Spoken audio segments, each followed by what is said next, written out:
got this Techwood double hot plate sent to me for the purpose of this review, and I'm going to show you how it works.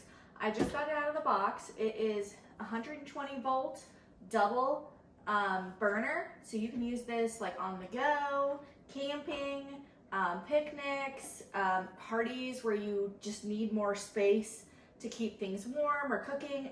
It's really handy. I feel like I'll use this a lot. So first thing I did was take out of the package. There is a warning on here that your burners can smoke the first time you run them. So just as an FYI, I'm not going to turn them on full blast, but I will show you. You just use this switch right here, the light comes on, and that's this burner. Turn this switch, and that is your other burner. One of the burners is slightly larger. This is 7.4 inches and 6.1 inches. So this is the silver hot plate. It also comes in black or red.